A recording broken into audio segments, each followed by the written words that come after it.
Hi, welcome to The Inner Way. I'm your host, Father David Smith. I'm celebrating a bit of a milestone today because today we reached 3,000 subscribers for my YouTube channel, which includes The Inner Way as well as Tradition Today and the Jesus Prayer Group. And in some circles, 3,000 subscribers doesn't seem like very much, but to me, each one of you is important, and I have worked hard to sort of crawl my way up to the number 3,000. But we'll see what happens. Perhaps 4,000 will happen at some point. Today we're going to look at chapter 41 of Unseen Warfare. This really connects with the chapter before and actually with the chapter after. But chapter 41 is so unusual. It's got these lists in it that I really can't describe. It's better just to read them. So I'm going to read almost the whole chapter today, and certainly the words of Unseen Warfare are more spiritually valuable than any words that I could make up on my own. So it begins by talking about something that I've talked about in the past, and that is to focus on one sin and seek to overcome that sin as your spiritual discipline. The other sins that you commit, they aren't given a free ride, certainly. It's not like you can say, well, I was humble today, so therefore I can judge others and it doesn't matter. No, you focus on that one. You have the others on your mind, but there's that intense kind of effort.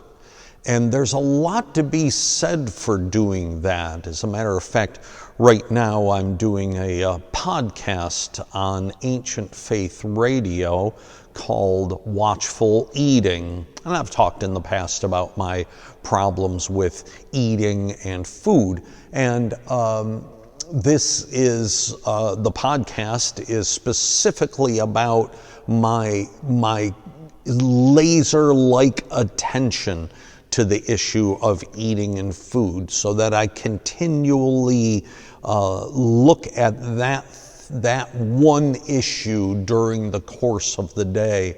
And by doing that, I learn watchfulness in other issues as well. But the one I really wanted to look at when I was preparing Watchful Eating was the issue of food and eating. Chapter 41 begins by talking about that. The title of chapter 41 is How to Progress in One and the Same Virtue in Different Circumstances. So he's taking a slightly different look at it, and rather than just focusing on the one problem, he's saying that we're going to focus on that problem from different angles and thereby overcome it.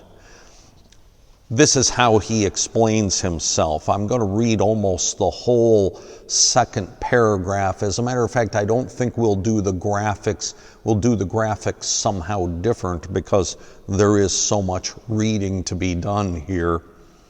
If, for example, it should happen that on the same day, or even in the course of the same hour, you are blamed unjustly for an action blameless in itself, or you are refused some request, or if something happens and you are unfairly suspected of something bad, or if some bodily illness afflicts you, or one of your superiors compels you to do something you do not like, or you meet some other unpleasant and unbearable thing of which our poor human life is so full. Then, because of the varied nature of these or similar occurrences, differing virtuous actions are demanded of you.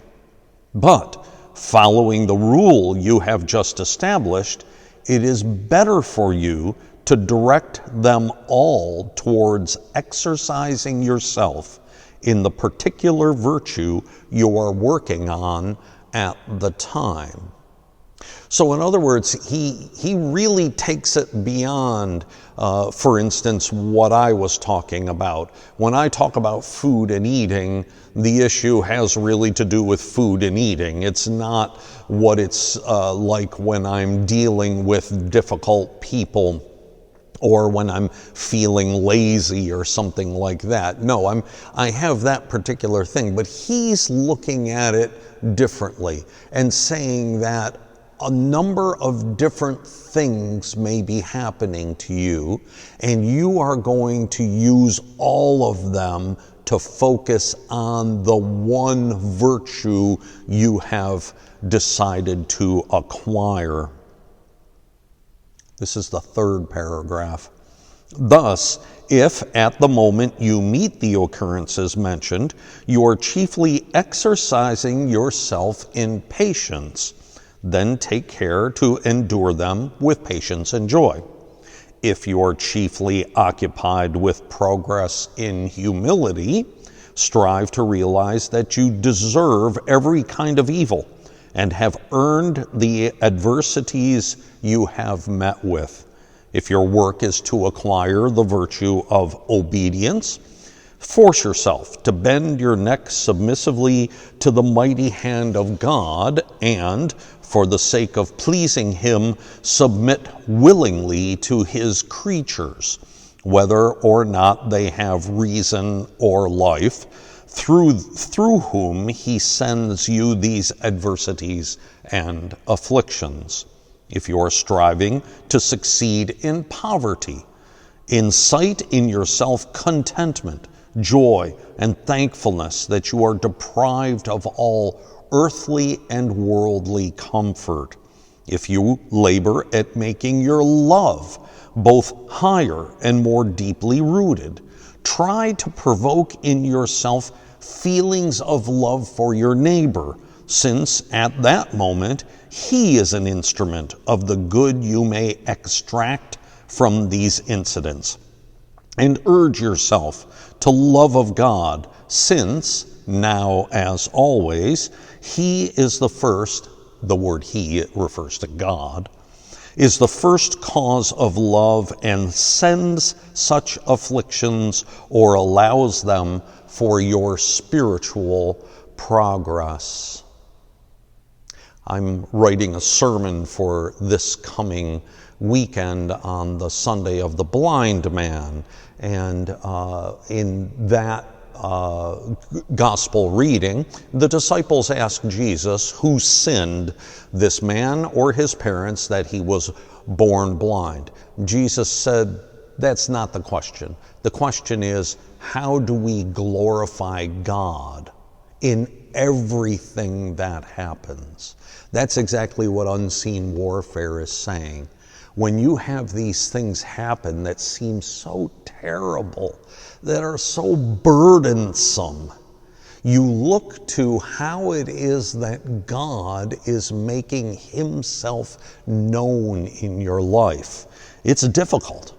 It takes a long time to do, and yet it is so worth the effort. And even when we succeed, the next time it comes up, we may find ourselves falling again. But to continually have in mind, everything that happens to me is for the glory of God. Even those things that I can't imagine would be for the glory of God, everything is for His glory. And the sooner I learn that, the more I grow in my spiritual life. This is the last paragraph. From what I have said, you can see for yourself how to use, for the exercise of one and the same virtue, adversities which are not brief but last for a long time, such as illness, for instance, or similar things. All right. This is a tough chapter, and it's a tough thing to learn, especially when illness or pain, chronic pain, is the issue. And yet he offers us some beautiful and spiritually deep advice. Next week, we're going to look at chapter 42 and pretty much address the same issue, but from a different perspective, and that is, how long do we have to do this before we finally feel like we're achieving some progress? I hope that you'll join me next week when I look at that, and until then, God bless you, and I'll see you in church.